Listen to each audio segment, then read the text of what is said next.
US has confirmed its participation in the so-called International Fighter Jet Coalition that includes countries like the UK, the Netherlands, Belgium, Denmark and Portugal.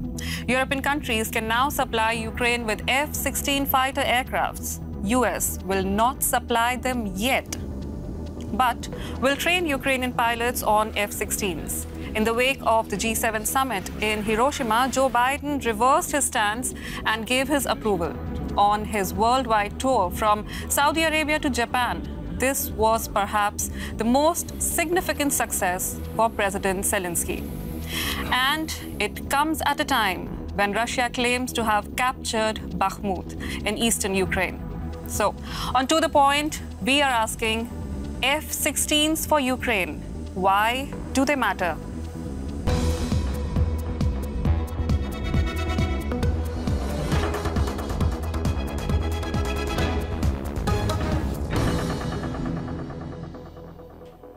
Hello and welcome to The Point. I'm Isha Bhatia-Sanan here in Berlin. Ukraine is set to receive more ammunition from NATO members in yet another effort to counter the Russian invasion.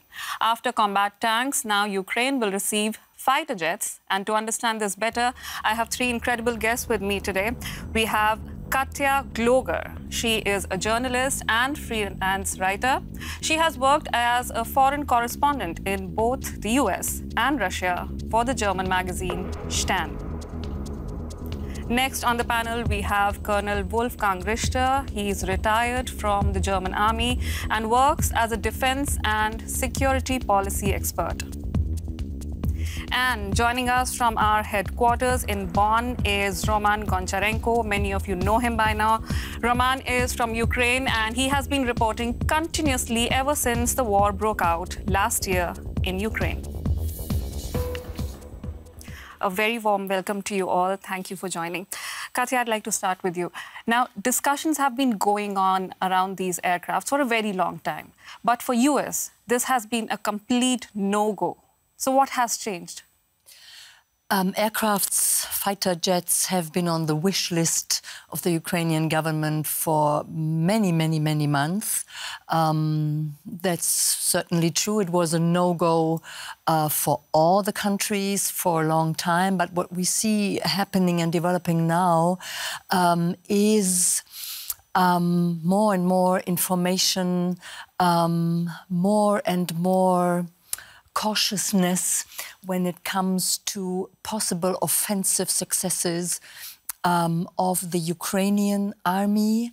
Everybody is awaiting the so-called counter-offensive, the spring offensive, but many experts would claim that the strength of forces of the Ukrainian army would not hold for a very, very, very long time because the Russian army, in spite of all faults and in spite of all dissuccesses, so to say, missuccesses, is still there. And they have been trenching in, and they have lots of people they can still mobilize. So it's a military sign.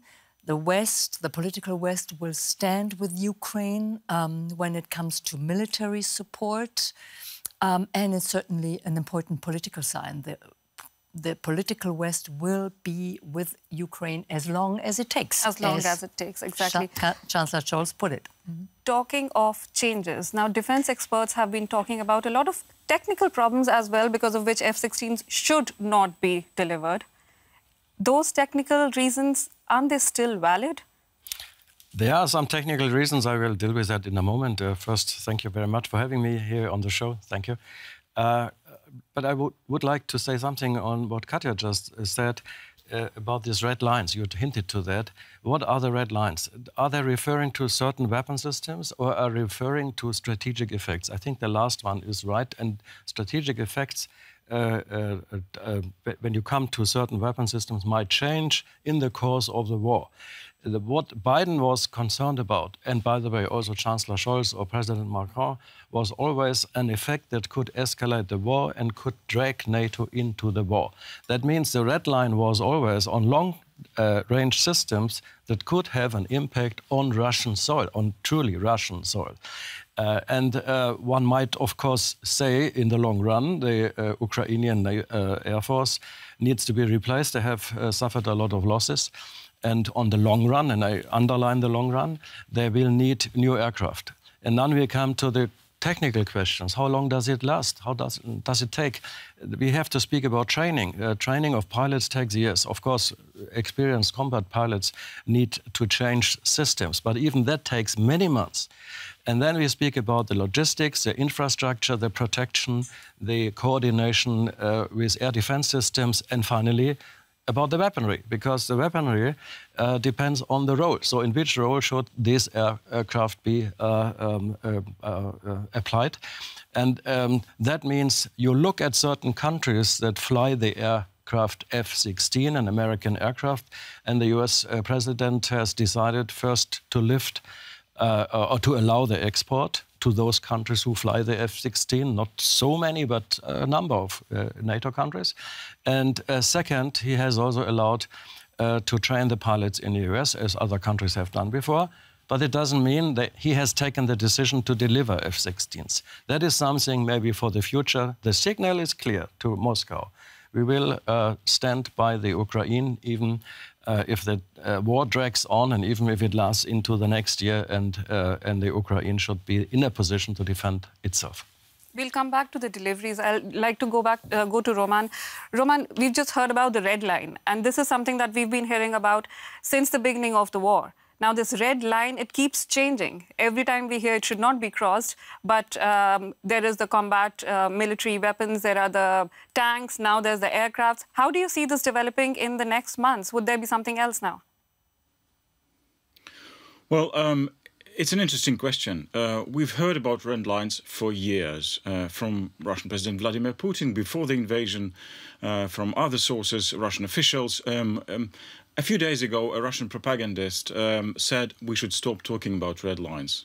We should just stop talking about them because it's not important anymore. It's clear that the West is crossing those lines, she wrote. So let's just hit Ukrainian Western weapons that Ukraine is receiving. Let's destroy them and stop talking about red lines. So and it's also an issue where you cannot be so sure what exactly is a red line, because the West already delivered so many weapons to Ukraine, already delivered fighter jets of Soviet type, like MiG-29. Now it's Western fighter jets. They are better than the Soviet ones, but still they are fighter jets. Both are fighter jets, both can be used in this war, and it is not really a game changer. So this will not lead to Ukraine winning swiftly in this war. It's a long war. I totally agree with Western military analysts like Michael Kaufman or Rob Lee, who wrote in Foreign Affairs a few days ago, there is no silver bullet. So it's a long war, and the West should prepare Ukraine for a long war. And this means training, and this means long-term deliveries of weapons. But still, it is also a very symbolic and important decision for the West to prepare Ukraine to use F-16s, because Ukraine is still, there is a great discrepancy between Russian and Ukrainian air forces and Ukrainian and Russian army in general. So this puts, first of all, the Ukrainian Air Force in a better position to fight, and this puts also Ukrainian army in a better position to fight large-scale military operations. I am sure there will be not just one, but several counteroffensives. And for that to be successful, Ukraine needs air cover, and this is what it's all about. It's a long war, and F-16s might not be the game changer. Western allies have been pressing that they will keep supporting Ukraine for as long as it takes. And though Joe Biden's announcement at the G7 that the US will not stop allies from supplying F-16s to Ukraine might look like a sudden move, fact remains that discussions around the fighter jets have been going on since at least the beginning of the year. Ukraine will get fighter jets after all. U.S. President Joe Biden made this commitment to Ukraine at the G summit in Japan. I told him the United States, together with our allies and partners, is going to begin training Ukrainian pilots in fourth-generation fighter aircraft, including F-16s, to strengthen Ukraine's Air Force as part of a long-term commitment to Ukraine's ability to defend itself. Even though there has been no official discussion of supplying the jets, Joe Biden has now cleared the path. As the manufacturing country of the F-16 jets, the U.S. has a key role to play because it must approve delivery to other countries.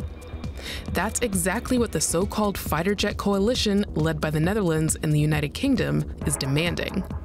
They say countries that can't supply these planes themselves could provide pilot training, ammunition, or fuel instead.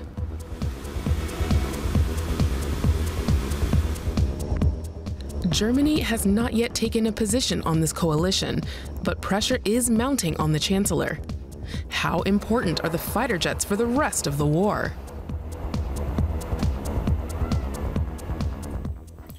Roman, you've already said they're not a game changer. Now, statistics are saying that Ukraine has lost about 40% of its planes since the beginning of the war already. There are apparently more pilots right now than planes. How does Kyiv see this? Does it have a plan till the time the new aircrafts are delivered? How is Kyiv going to tackle the situation? Well, Ukraine is very eager to start training those training of pilots and then to receive those jets maybe in the coming months. Ukraine is also waiting, for example, for U.S. Main battle tanks, Abrams tanks, Abrams M1, which will probably also come late in summer. Why it is important? So let's continue about talking about this. When I'm visiting Ukraine, I always try to talk to Ukrainian military and ask what they need. Do you really need F-16s? I ask them. They said yes, but we understand this is a nice thing for us. But what we need really is artillery. We need more tanks, and this is what the West is delivering. Why F-16s are so important? Because they give the Ukraine the opportunity to use long-range missiles. And just a few weeks, the UK has announced that it delivers Ukraine Storm Shadow missiles that are being launched from the Soviet jets now. They could be launched from S-16s. Maybe the West would deliver also other types of missiles. There are a lot of them, and only a few of them can be used with Soviet aircraft. So giving Ukraine Western-type modern fighter jets puts Ukraine in a position to use much more long-range weapons. And this is one of the major differences and biggest problems for the Ukrainian army, because Russia can strike Ukraine up to 2,000 kilometers away. So Russian planes, strategic bombers, sending missiles to Ukraine are flying somewhere over the Caspian Sea, far, far away, and Ukraine cannot do anything about it. Russia can destroy Ukrainian munition depots on the Polish border, and it does so every few days. And Ukraine cannot do anything about it. With receiving those missiles and receiving the fighter jets, Ukraine is put in a position to attack Russian munition depots everywhere on its territory. And this is a huge step forward for Ukrainian army. Right. Wolfgang, I understand they are important. Zelensky is asking for 200 of them. But there's still no roadmap. We don't know where they're exactly going to come from, when they are going to get delivered. What is Zelensky exactly looking forward to? What is the plan? I think we have to understand what the role of this aircraft is and what the role of the signal is the West is giving. As we have discussed, we have to talk about training, logistics, infrastructure, equipment, armaments, etc. And that takes months. That means, in my view, this decision will not be the silver bullet, as you said, for this year. Maybe it's a long-term signal. And it shows Moscow, it demonstrates to Moscow that the West will not cease to support Ukraine and will bring also the Ukrainian Air Force in a position to defend the Ukrainian territory. When it comes to the roles, I have some problems, because as Roman rightly pointed out, the Russians use standoff weapons. That means they deliver their long-range weapons over Russian soil. In other words, if there should be a defensive role, that might be very difficult. And we have to expect that Russia really uses aircraft in the old-fashioned way and drops iron bombs somewhere directly on the battlefield. Then you have a chance to shoot them down. But this is not the point here. It's also difficult to shoot down, for example, missiles or cruise missiles maybe in a good condition. But the real role for F-16 is air attack. Is attack. And it has a range, a combat range of between 800 and 900 kilometers. Here come the worries in the West. Don't use it stop before the Russian soil. Don't use it to hit Russian targets. I would agree with Roman. Yes, the Ukrainian Air Force should also be in a position first to replace lost aircraft. We should remember that the Ukrainians started with around 120 aircraft when the combat aircraft when the war started, and has got 40% losses. So that has to be replaced. They were replaced by some Polish and other Soviet-type aircraft like MiG-29. Now we talk about new systems, and indeed, with the Storm Shadow, the Ukrainian Air Force could then have standoff weapons and deliver these weapons without directly attacking. That might be easier for them. At the same time, it is also some temptation there, and that is the worry in the West, to really use the range of the aircraft plus the standoff capability. And I think we have, and Biden said, I have got the promise by the Ukrainian side, we don't use it. That they will not use it on the Russian soil. To deliver Katja anything on the Russian soil, yeah. Exactly, and this is why we have to acknowledge that we in the political West, we face a dilemma, a problem we cannot solve. We claim, and it's the promise to societies in the West that NATO countries will not be dragged into this war, on the one hand. So we need to avoid escalation. On the other hand, we understand that Putin is in there for the long term. He will not give up. He will not stop. So we need to support Ukraine to be able to defend herself.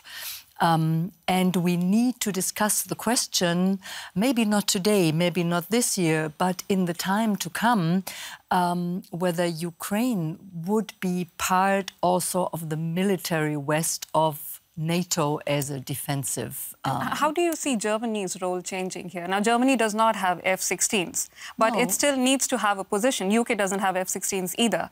And Olaf Scholz has been very conservative about sending tanks as well. Zelensky met him recently. Was he able to have any influence over him? I mean, Germany's position is clear. I mean, we are the second biggest deliverer country when it comes to military and infrastructure and financial and humanitarian support. It's not nothing. And the 2.7 billion euro package that was signed when Zelensky came just recently is not only a political signal, it's military help on a tactical and strategic basis. So I wouldn't, I wouldn't mingle everything with the F-16 question that we are in. With all the risks and all the problems involved, I think this is quite clear, and especially as Chancellor Scholz put it during Zelensky's visit, there will be no peace dictated by the Russian side. That was his announcement, and we are there as long as it takes. That's a commitment. And not just Olaf Scholz, Volodymyr Zelensky has met a number of world leaders recently. He has been on a world tour from Europe to Saudi Arabia to Japan. He has practically been everywhere. Volodymyr Zelensky receives a hero's welcome wherever he goes. Most recently in Japan, among the ranks of the world's G7 leaders, between multiple bilateral conversations where he pled for support and weapons. Before that, he stopped over in Saudi Arabia for the Arab League summit, where he was hard-pressed to find support because many Arab nations are more closely aligned with Russia. And I'm also sure all your nations will understand the main call I want to leave here in Jeddah. A noble call to all of you to help protect our people, including Ukrainian Muslim community. Zelensky has made stops in Rome, Paris, London, and Berlin, despite the security risks. Apparently, the Ukrainian president has switched his comm strategy. As preparations for the expected spring offensive are underway in his homeland, he now relies on direct contact with his partners in place of using video messages. Charm instead of a military offensive. How successful is Zelensky's publicity tour? Roman, Zelensky stands out wherever he goes, and there are various reasons for that. He does not dress up like a president. He dresses up like a soldier. He uses local references. In Hiroshima, he talked about the nuclear danger. In Jeddah, he talked about Ukrainian Muslims. You've been following him for the last 15 months. How do you see Zelensky now versus Zelensky 15 months back? Well, he has changed completely. Before the Russian invasion, he was criticized by many in Ukraine. Some saw him still as a not professional politician, but after the invasion, he was also criticized for not taking seriously, at least in the public, the U.S. intelligence reports about the Russian invasion, which was in the months before Russia did that step. So after that, he changed completely, and a lot of people in Ukraine think that he is the right man on the right place. So he managed to communicate to the West how important this war is, how important it is to support Ukraine. And we've seen that since last December, he started traveling. He went first to the United States, then to the United Kingdom, to Poland, to countries which are supporting Ukraine. And he finally came to Germany a few days ago, which is also very, very important because Germany has become country number 3 in supporting Ukraine in this war. And of course, he's doing this not just because he's president of a war country. He knows that Ukraine is on the eve of very dramatic events. Ukraine is preparing an offensive which will be very bloody for the Ukrainian army. And he wants to make sure that Ukraine will receive all the weapons it needs to be successful. And he wants also to be sure that Ukraine will receive more weapons after this offensive, because there will be other offensives to come. And there is also there are fears or concerns that with the United States presidential campaign approaching, that the Western aid might come slower. Maybe there will come less what Ukraine is expecting. So Zelensky is trying to make sure that this will not happen and that Ukraine will not push into a kind of a ceasefire, which will be a practical win for Vladimir Putin and will put Putin in a position, the Russian president, to say that we can consolidate our gains. So right. We have occupied large parts of Ukraine and we can keep it. This is the hope in Moscow. Wolfgang, he's not only going to countries that support Ukraine. He has a plan to also go as far till India, Israel. Is he putting himself in danger? I don't think that he is putting himself in danger. He does the right thing from his perspective. The point here is that all sides have over or underestimated the effects of that war. The Russians have underestimated the Ukrainian will to defend and the Western unity, and we might have underestimated the resilience of the arms industries of Russia and their big reserves, in quantity at least. And here comes the point. When we want to have some more impact of our sanctions the West has decided upon, then of course the West hopes, and Zelensky hopes, that the Global South would join. But the Global South doesn't join. The Global South said, this is your war, the war between the northern countries, the old colonial countries. That's not our war. We have other worries. We are affected by this war, and we don't want a global confrontation. So here's a skepticism that we hear from the Arab League, for example, from the African Union, from India and other countries. And that's why Zelensky does the right thing. He is now looking into the future and thinks, what are the concerns I have to deal with if the war drags on next year and the year after? And Roman is right. The first danger is here, the US presidential election. We don't know who will win. And the second one is these global sanctions don't function. And this is what the G7 summit in Hiroshima brought up. And they want to try to fortify, so to speak, these sanctions. I don't believe it will be successful. So Zelensky does what is necessary.